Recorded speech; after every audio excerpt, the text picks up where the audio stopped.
Queria que você pegasse a tua Bíblia aí e abrisse 1 Samuel capítulo 17. Nós vamos ler um texto famoso da palavra, uma porção das escrituras que todo mundo conhece.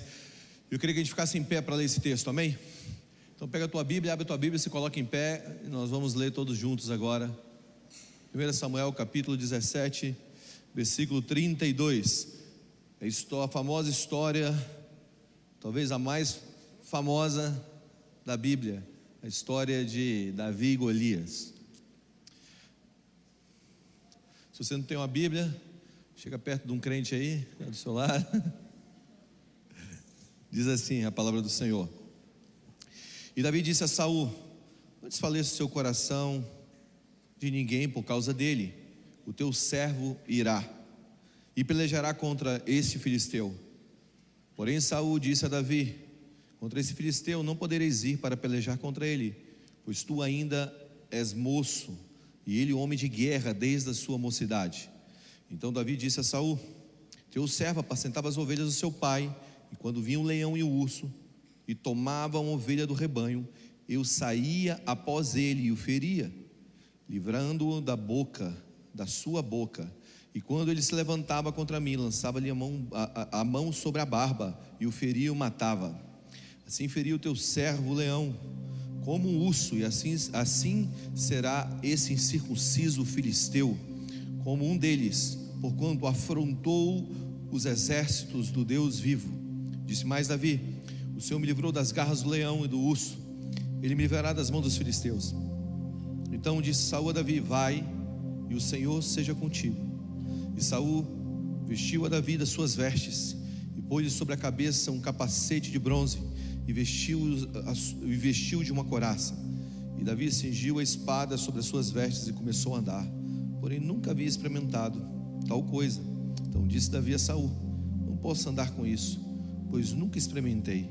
E Davi tirou aquilo de sobre si, e tomou o seu cajado na mão, e escolheu para si 5 feixes do ribeiro, 5 pedras do ribeiro, e pôs no seu alforje de pastor que trazia, a saber, no surrão, e lançou a mão sobre a sua funda, e foi se aproximando do filisteu. O filisteu também vinha se aproximando de Davi, e o que levava o escudo ia diante dele, o seu moço. E olhando o filisteu e vendo Davi, o desprezou, porquanto era moço, ruivo e de gentil aspecto. Disse, pois, o filisteu a Davi: sou eu algum cão para tu vires a mim com paus? E o filisteu, pelos seus deuses, amaldiçoou Davi. Disse mais o filisteu a Davi: vem a mim, e darei a tua carne às aves dos céus e às bestas dos campos. Davi, porém, disse ao filisteu: tu vens a mim com espadas e com lanças e com escudo, porém eu vou a ti em nome do Senhor dos exércitos, o Deus dos exércitos, a quem tens afrontado hoje. Hoje mesmo o Senhor te entregará nas minhas mãos, e ferir-te-ei, tirar-te-ei a cabeça e os corpos do arraial dos filisteus, e darei hoje mesmo as aves dos céus e as bestas feras da terra, e toda a terra saberá que há Deus em Israel. Diga amém. E saberá toda essa congregação que o Senhor salva, não com espada, nem com lança. Eu amo isso, porque do Senhor é a guerra, e Ele vos entregará nas nossas mãos. E sucedeu que levantando-se os filisteus e levantando-se o filisteu e indo encontrando-se com Davi, apresentou-se Davi e correu ao combate, e encontrando-se com o filisteu, e Davi pôs a mão no alforje, tomou dali uma pedra e com a funda lhe atirou e feriu na testa, e a pedra se encravou na testa e caiu sobre o seu rosto em terra. Assim Davi prevaleceu contra o filisteu com uma funda e com uma pedra, feriu o filisteu e o matou, sem que Davi tivesse uma espada na mão. Pai, eis aí a tua palavra que é mais penetrante do que a espada de 2 gumes, que separa juntas e medulas, a alma do espírito. Que a tua palavra nessa noite alcance os nossos corações como uma terra fértil e produza vida em nós, porque tu és o Deus que diz e o Deus que faz. Senhor, eu oro pelo Espírito do Senhor fluindo enquanto a palavra está sendo ministrada, no nome de Jesus, amém, amém, amém. Você pode se assentar? Enquanto você se assenta, eu queria que você desse um aplauso ao Senhor pela banda, a vida da Rafa, do William, da Laura. Amém. Sabe, talvez essa seja uma das histórias mais famosas da Bíblia. É engraçado porque essa história, ela tem um quê em nós, uma vida em nós. Você já assistiu algum jogo que você não torcia nem para um time nem para o outro, e de repente você estava torcendo para o mais fraco? É impressionante que quando a gente assiste alguma partida, alguma luta, ou seja lá o que for, que você tem o mais fraco e o mais forte, você sempre tem uma tendência de torcer para o mais fraco. E quando você vê lutas épicas, jogos que o azarão chegou na final ou está numa semifinal, a nossa tendência é dizer: é uma luta de um Davi contra um Golias. A gente sempre está relatando esses fatos épicos, ou esses fatos de o pequeno quanto o grande, como a história de Davi e Golias. Isso faz parte já do imaginário do homem. Sabe, o homem sempre pensa a partir dessa história. Essa história realmente tem mudado, ou tem, na verdade, tem fundamentado pensamentos. E quando eu leio essa história, ela me causa alguns sentimentos. O primeiro sentimento que me causa é que essa luta que Davi estava travando nesse dia e nessa hora, ela não era uma luta apenas uma luta pessoal. A luta pessoal de Davi tinha acabado lá atrás, quando ele tinha vencido o leão e o urso. Agora ele estava lutando por uma nação inteira. E eu acho que a gente está nesse limite da história. Deus está nos chamando para esse limite da história. Qual o limite? O limite que as nossas guerras não são mais nossas. As nossas guerras é uma guerra de um povo. As nossas batalhas não são batalhas mais pessoais, são batalhas de uma geração. Deus está te chamando nessa noite. Deus está chamando essa casa, essa igreja. Deus está chamando a nossa nação. Deus está chamando os jovens, os líderes, os pais da nossa nação, não para uma luta mais apenas pessoal, mas para uma luta geracional. Eu acredito que, assim como Davi, quando ele diz: eu vou para essa batalha, não era mais a guerra dele, era a guerra de um povo. Quando você terminar essa noite, você vai dizer: a minha guerra não é mais a minha guerra, é a guerra de um povo. As coisas estão tão misturadas hoje nos nossos dias, que tem me preocupado bastante. Nós temos tentado encontrar ideologias para sustentar as nossas convicções, sendo que o cristianismo é a resposta para todas as coisas. Sabe, o cristianismo não precisa ser adaptado, o cristianismo precisa ser vivido. O puro cristianismo, o evangelho simples, a própria verdade do evangelho tem resposta para qualquer problema que o mundo está vivendo. E eu acredito que o Senhor agora, nesse exato momento, assim como chamou Davi naquele dia, assim como Davi se posicionou naquele dia, e era um posicionamento complicado. Pensa comigo, Davi não estava se levantando naquela tarde ou naquela manhã daquele dia apenas por si próprio, ele carregava um povo com ele. Você tem que entender algo: as suas decisões hoje não competem só a você, compete à próxima geração. Nós temos que abraçar uma responsabilidade que o nosso sim, o nosso não tem a ver mais com a nossa própria vida, tem a ver com a nação, tem a ver com um povo. Deus está confiando a você, Deus está confiando a você a liderança de um povo. Deus está confiando a cada um de vocês o chamado para que vocês sejam referência para os seus filhos, para os seus netos, e quem sabe para os seus bisnetos. Então as suas ações, as suas guerras e os gigantes que se levantam contra você, na verdade, não tem a ver só com você, tem a ver com o povo. Essa é a primeira coisa que eu quero que você entenda nessa noite: que as nossas batalhas não são só nossas, as nossas batalhas são batalhas de uma nação. E eu sei que nós, como igreja, nós temos perdido um pouco da nossa cosmovisão, nós temos perdido o entendimento que o meu passo afeta quem está do meu lado, que a minha direção não tem a ver só com a minha direção, que as minhas escolhas não tem a ver só com as minhas escolhas, tem a ver com um povo, tem a ver com a representatividade de alguém. Nós estamos vaziando tanto a palavra amor, tanto a palavra cristianismo, tanto a palavra paz, que nós estamos perdendo o entendimento do que realmente essas palavras significam à luz da palavra de Deus, que modela todas as coisas. E hoje eu quero te levar para um estilo de vida que derruba gigantes, mas não só os seus gigantes, mas o estilo de vida que derruba gigantes de uma nação, que derruba gigantes de um povo, que reflete, que a tua atitude venha refletir nos seus filhos. Sabe que pais que sonham geram filhos com destino. Quando você tem um sonho, quando você vive pelo um sonho, quando você se move por uma palavra, quando você se move por um propósito, esse propósito não para só em você. Eu me lembro uma vez, há muito tempo atrás, talvez 10 anos atrás, eu fui chamado de São Paulo. Eu estava transicionando nova geração, na época de apenas uma banda para uma organização, e eu fui chamado para uma reunião pequena lá em São Paulo, com um líder de um movimento chamado Passion, um cara que a Mara ouviu por muito tempo nos Estados Unidos, quando ela morava em Atlanta, chamado Louis Giglio. Certamente esse movimento foi um dos maiores movimentos, ainda é, de jovens mais tradicionais, de igrejas mais tradicionais, batistas do sul dos Estados Unidos. Eu falo que o Passion, ele teve uma porcentagem de salvar uma geração mais tradicional americana, menos carismática, mais tradicional. E eu me lembro que eu fui para essa reunião, o Lulu escolheu alguns jovens do Brasil. Eu fui para essa reunião, sentei lá numa pizzaria em São Paulo, estava eu, um amigo meu, estava um pastor de uma igreja batista tradicional de São Paulo. Tínhamos ali umas 5 pessoas, e no meio da reunião ele estava conversando, e ele perguntou assim para mim: ei, qual é o teu projeto para daqui a 10 anos? O teu projeto para essa década? Tinha 30 anos, eu já tenho 43. Talvez tinha 32 por aí. E eu perguntei, não, eu vou fazer isso, eu agora vou fazer aquilo, eu tenho esse projeto de dar esse próximo passo, sabe, eu tenho esse projeto. Ele falou: não, eu quero saber qual é o teu plano para essa próxima década. E eu vi que minhas respostas eram tão vazias, e eu vi a ética dele, que ele viu que eu não sabia o que eu estava falando. E ele falou: para que time você torce? Eu me lembro que eu entrei no carro, estou indo para o hotel e eu estou pensando: cara, eu não tenho um plano para uma década. Na verdade, eu estou construindo uma coisa que ela é tão imediata, que eu nem sei se o que eu estou fazendo vai influenciar para sempre, ou vai influenciar um amanhã. A partir daquele dia eu entrei, me lembro quando eu entrei no hotel, eu ajoelhei no quarto e falei assim: Senhor, me dá um plano para mais de uma vida. Me dá um plano que não seja um plano só para mim. Me dê um plano e me ensine a enxergar além da minha própria vida.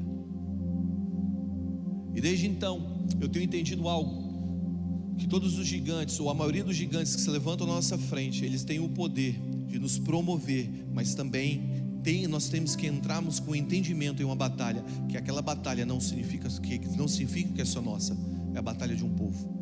Todas as vezes que você vence um pecado pessoal, que você vence uma tentação pessoal, isso não tem a ver só com a sua vitória, tem a vitória de um povo. Todas as vezes que você vence um sentimento que não vem do coração de Deus, você não está vencendo só por você está vencendo pelos seus filhos, você está vencendo por uma próxima geração. E eu quero hoje te ensinar de uma maneira muito clara como você pode derrubar esses gigantes que se levantam diante de você. Existem 3 coisas que são muito simples, mas que carregam muita verdade. E hoje eu quero ser simples, mas carregar muita verdade. Primeira coisa: Davi derrubou o gigante com a roupa que foi ungida. Eu quero que você entenda isso. Todo homem que foi levantado para derrubar gigantes, ele vai derrubar gigantes com a roupa que foi ungida. Eu acredito que nessa hora, nesse momento, nós estamos saindo do estereótipo e estamos entrando num protótipo. Existe uma mudança acontecendo agora. Sabe, muito do nosso sucesso e fracasso está ligado diretamente ao nosso raio de graça. Quando eu falo para você que você tem que derrubar o teu gigante com a roupa que foi ungida, a Bíblia fala que Saul tentou colocar uma armadura sobre ele. Ele rejeitou aquela armadura.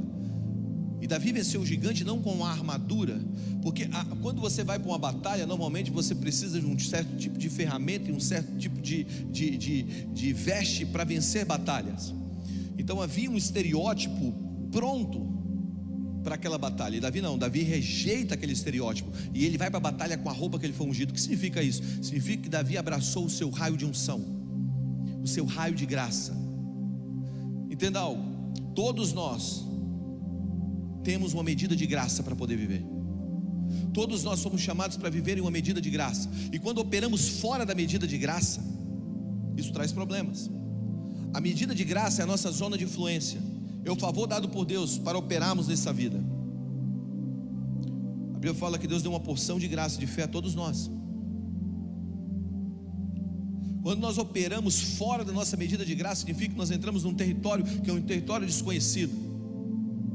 Por mais que exista modelos que dê certo, por mais que exista um funcionamento que está hypando, nós temos que andarmos a nossa medida de graça e irmos para a batalha com a roupa como nós fomos ungidos. Se você voltar um capítulo antes do capítulo 17, você vai encontrar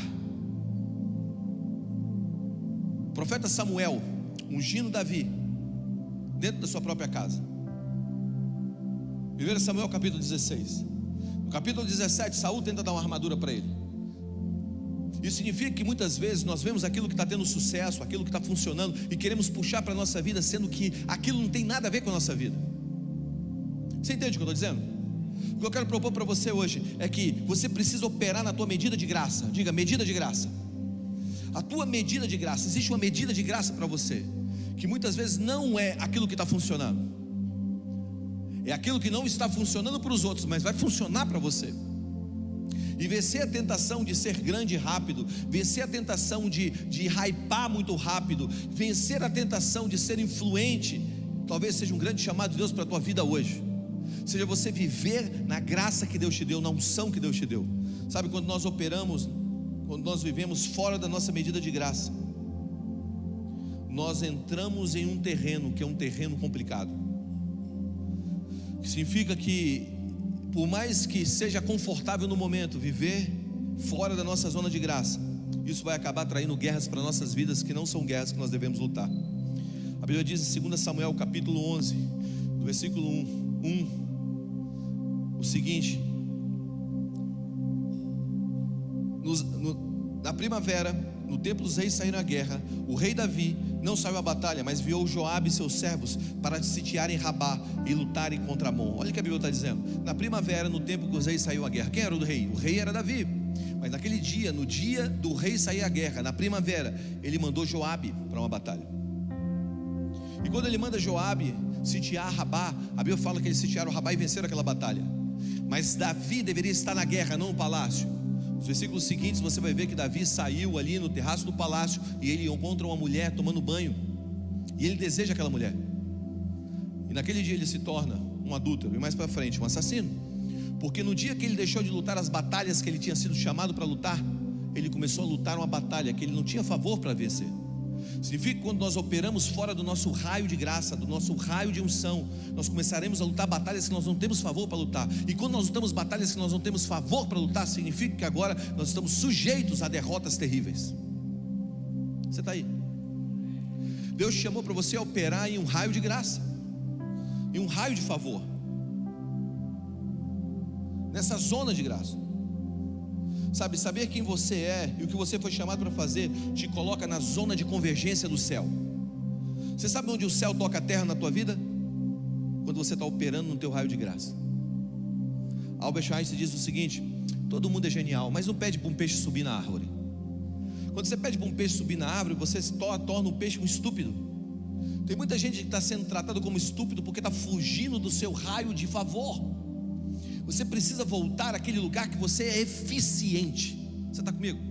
Que Deus te plantou, que Deus te colocou. Deus te chamou para algo. Todo chamado começa pelo próprio Deus. Nós temos que dar uma resposta a esse chamado. O problema é que a nossa visão daquilo que está dando sucesso hoje pode nos tirar daquilo que Deus quer que dê sucesso amanhã. E quando eu falo sucesso, sucesso para Deus é diferente do sucesso na terra, ok? Porque tem gente que está sendo aplaudido na terra e vaiado pelos céus.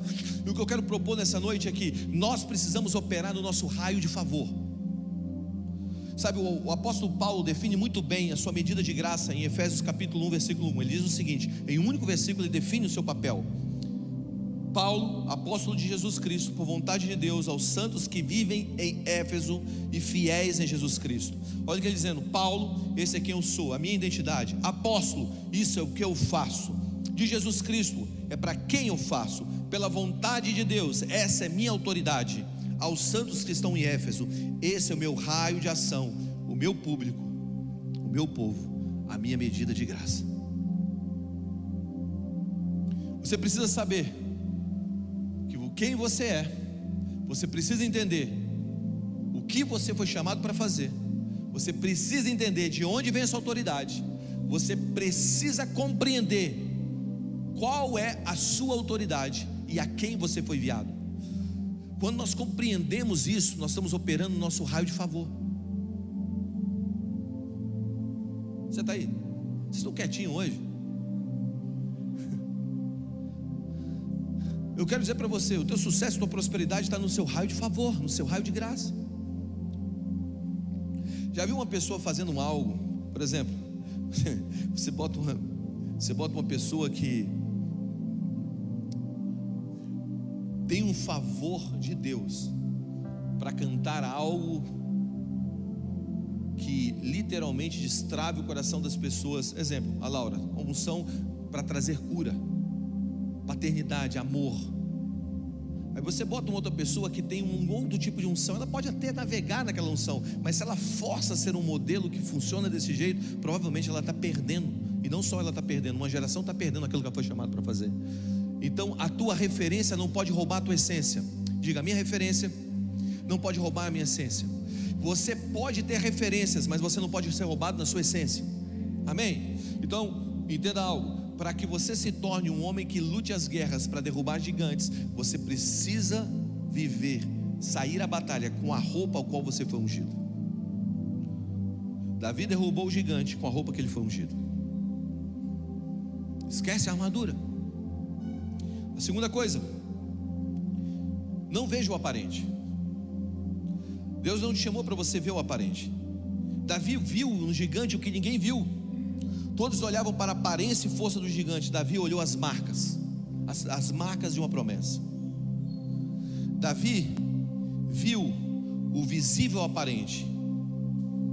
Ele não leu, ele leu o invisível aparente, não o visível aparente. Fica comigo. Existem aqueles que avaliam a vida pelo visível aparente, mas existe aqueles que leem a vida pelo invisível aparente.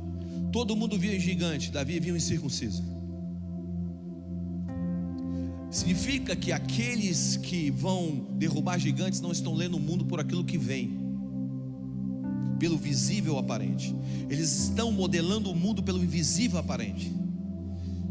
O gigante desprezou a aparência de Davi.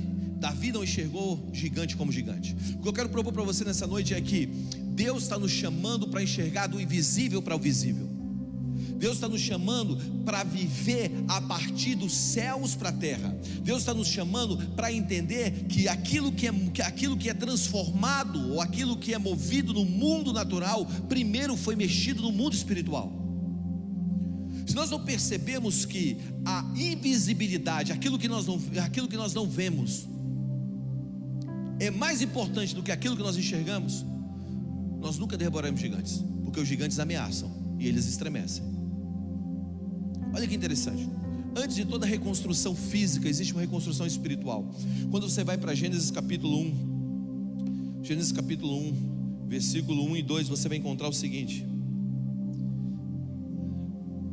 no princípio criou Deus os céus e a terra. Eu tenho uma Torá lá em casa, e a Torá, ela diz o seguinte: e a terra se tornou então sem forma e vazia. Não é que a terra era sem forma e vazia, a terra se tornou sem forma e vazia, e havia trevas sobre a face do abismo. O texto é desse jeito, ok? Fica comigo. E disse Deus, a primeira palavra que Deus disse foi haja. Diga haja.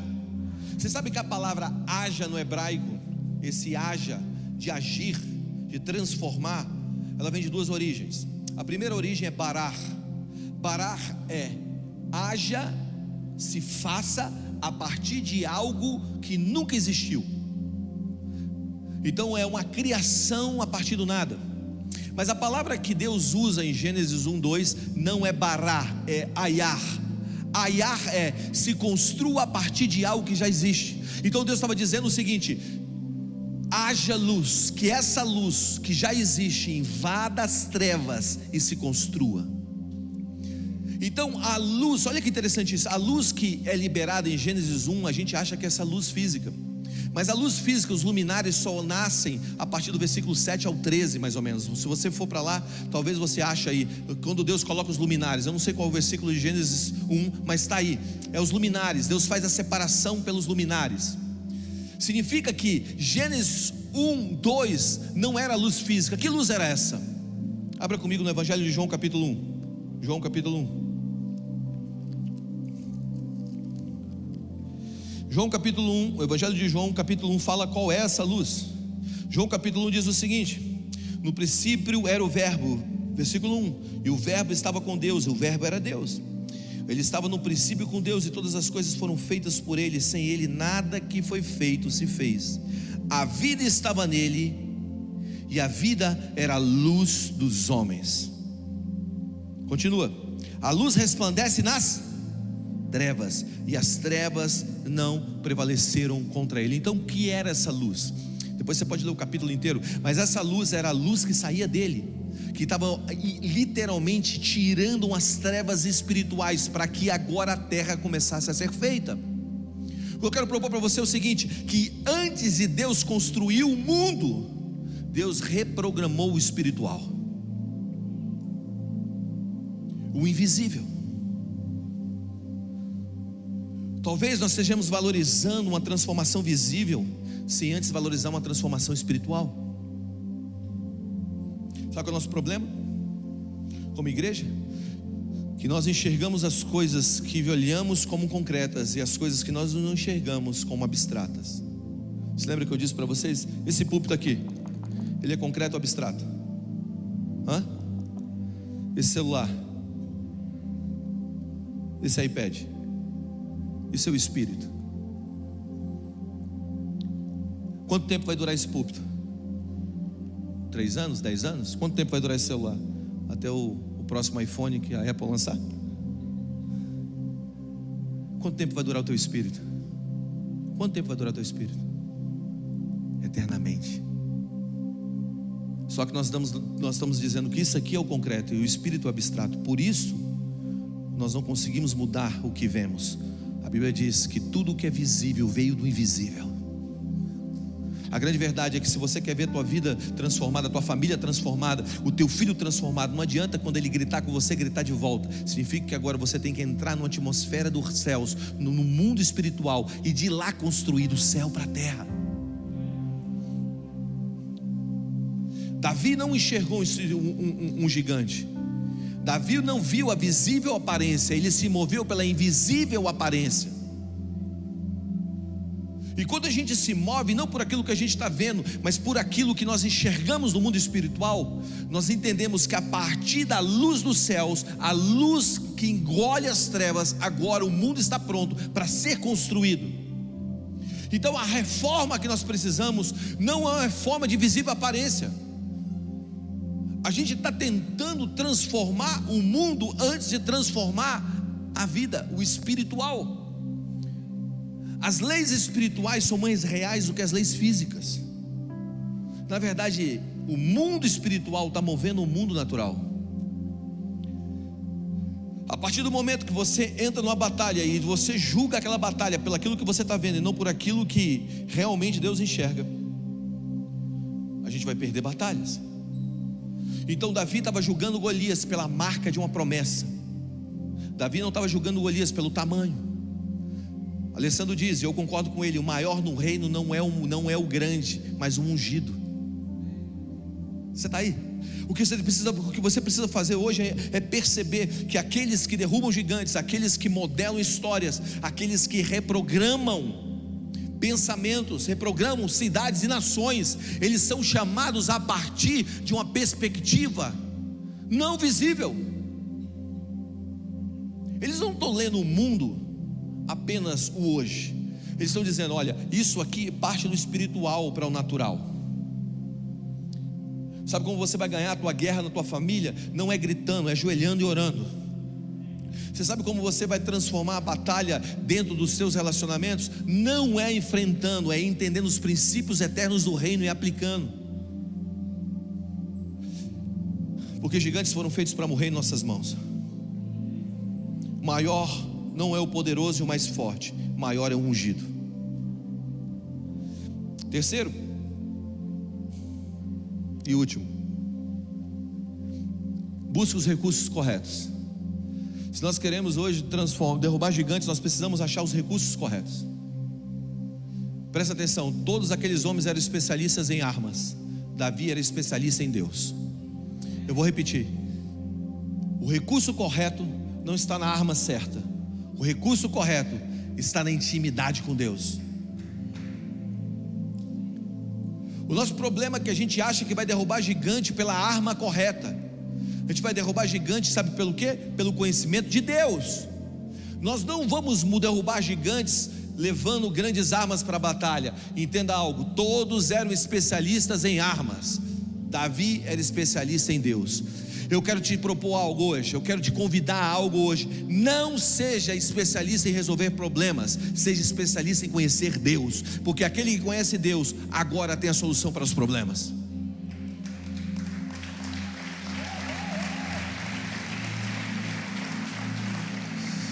É a famosa história aqui da igreja. Eu estava indo embora um dia. Eu sei que alguns já ouviram isso, mas fixe isso na cabeça. Eu estava indo embora um dia daqui, estava saindo da igreja. Aí a Isabela virou para mim e falou assim: pai, eu perdi o celular. Eu falei assim: então vamos procurar. Voltamos para dentro da igreja, começamos a procurar o celular. Nós não achamos o celular. Alguém virou para mim e falou assim: olha, seu sobrinho está com o celular, o Gabriel. Aí agora a gente parou de procurar o celular e começou atrás do meu sobrinho. E alguém disse: ele está na casa dele. Eu fui para a casa dele, achei, ele realmente estava com o celular da Isabela. E na hora que eu peguei o celular, eu comecei a pensar. Deus começou a falar comigo: você já pensou que as pessoas estão atrás de alegria, de paz, de armas para crescer, armas para vencer? E na verdade existe alguém que já achou tudo isso? A gente tem que parar de ir atrás da alegria, atrás da paz, atrás da felicidade, e começar a ir atrás daquele que achou tudo. A nossa corrida não é pelas coisas, a nossa corrida é pelo relacionamento.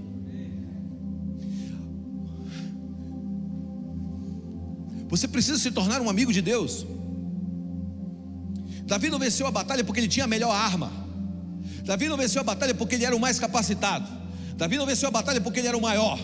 Davi não venceu a batalha, não era porque ele era o mais forte. Davi venceu a batalha porque ele era especialista em Deus.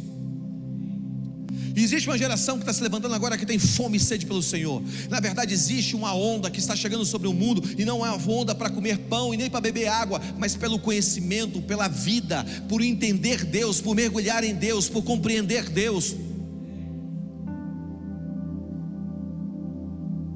Sabe por que os problemas continuam na sua vida? Não é porque você não tem a ferramenta certa, é porque você ainda não entendeu Deus da maneira correta.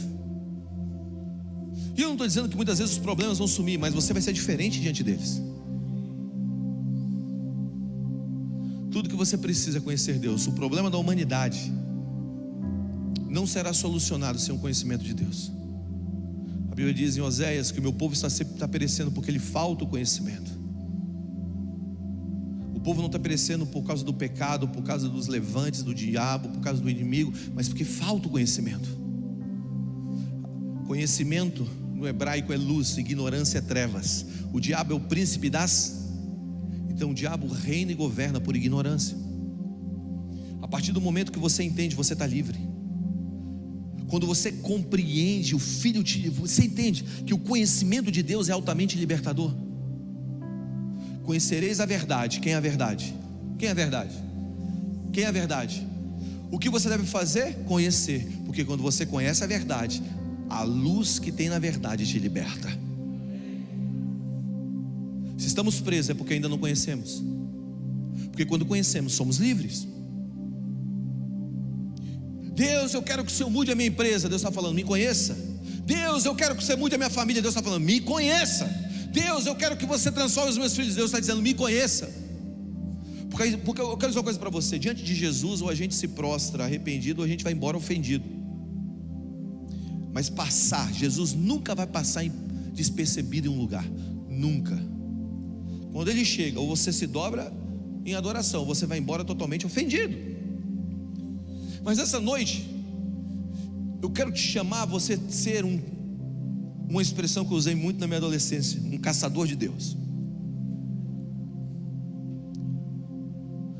Um homem que tenta descobrir quem Deus é, um especialista em Deus.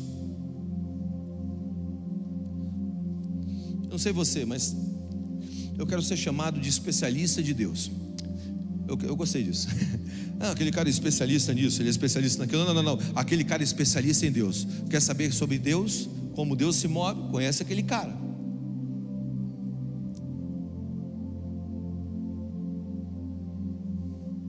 Porque quando a gente anda com Deus, problema não é mais problema agora é aprendizado, né? Quando a gente anda com Deus, dor não é mais dor agora é processo. Perda não é mais perda é semeadura. Deus reedita a nossa história. É impressionante como Deus pega as coisas que a gente acha que perdeu e transforma em algo extremamente poderoso para outros. Você tem que entender algo, e eu encerro com isso. Deus te chamou para você dar a sua vida por algo. Quando você conhece Deus, agora você gasta a tua vida. John Wimber, que é um pastor, foi muito usado por Deus, já está com ele, já foi promovido. Ele dizia o seguinte: eu sou uma moeda na mão de Deus, e eu digo para ele: gasta-me como o Senhor quiser, gasta-me. Sabe, quando você começa a conhecer Deus, você começa a perceber que a sua vida vai ser gastada por Ele. Você vai gastar a sua vida por Ele. Os seus valores são renovados, a tua maneira de ver mundo muda, a tua maneira de ver dinheiro muda, a tua maneira de ver construir família muda, tudo muda. O problema está na falta do conhecimento de Deus. Lê Romanos capítulo 1, por desprezar o conhecimento de Deus. Deus nos entregou um pensamento reprovável. E aí você vê uma lista de coisas por desprezar o conhecimento de Deus. Então o que você precisa ser? Um especialista em Deus. Não busque apenas soluções para problemas, busque conhecimento de Deus. E a partir do problema, do conhecimento de Deus, você vai ter soluções para os problemas. Você está lutando a guerra errada. Você está aí? Quando você está dando a sua vida, eu encerro com isso, você está entregando a sua vida, você está dando a sua vida. Você conheceu Deus, e a reação depois que você conhece Deus não é poupar a sua vida, é entregar a sua vida. Vou repetir. Um dos sinais de um homem que conheceu Deus, ele não pede mais para ser poupado, ele pede para ser queimado. Ele não está dizendo: Deus, poupa a minha vida. Ele está dizendo: Deus, me ensina onde eu vou entregar a minha vida. Porque eu quero te dizer uma coisa para você: a única coisa que vai subir dos céus, marcada no teu corpo, foram as marcas da tua entrega. Um dia Tomé virou e falou assim: é você mesmo, Jesus? Jesus falou: sou eu. Então deixa eu ver esse negócio direito aí, pode me tocar. O que Jesus mostrou? As marcas. No corpo glorificado de Jesus tinha as marcas de uma entrega. Você sabe o que vai subir no céu, marcado no teu corpo? As marcas da tua entrega por uma geração. Não foi o tanto que você foi poupado, mas o tanto que você se entregou. Isso é conhecimento de Deus. Se coloque em pé nessa noite.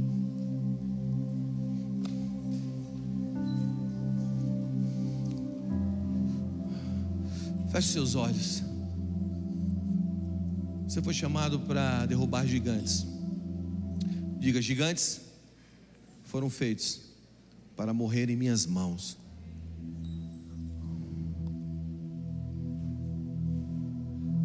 O que você precisa? Operar no teu raio de graça. Lute as batalhas a partir da roupa que você foi ungido. 2. Perceba algo, que o invisível é mais importante do que o visível. Que Deus te dá visão pela audição.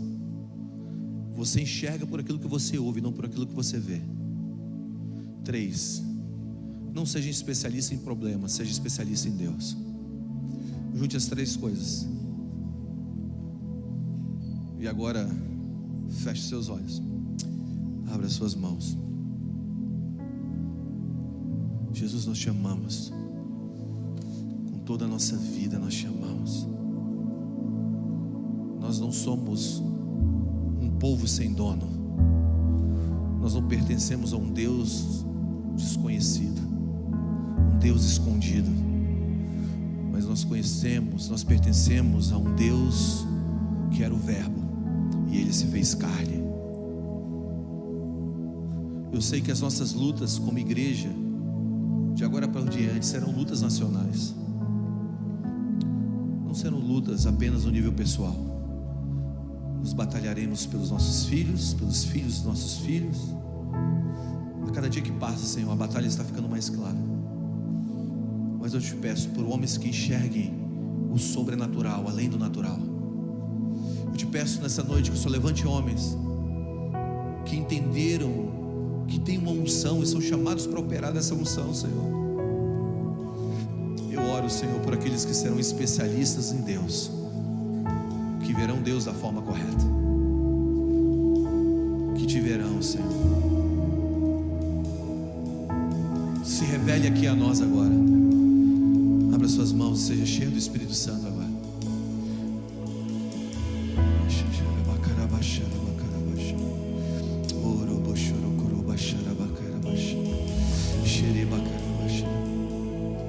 talvez você está lutando as guerras a partir de uma visão terrena. Deus está dizendo: me dê os teus olhos.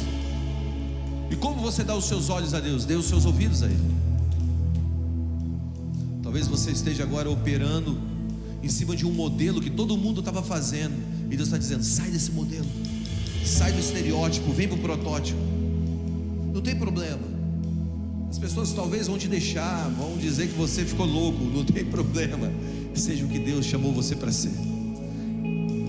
Vença a batalha com a roupa que você foi ungida. Ou agora é uma hora de você dizer: eu quero te conhecer, Jesus. Te conhecer. Aumenta a tua presença aqui. Aumenta a tua presença aqui. Yes. Quando nós adoramos,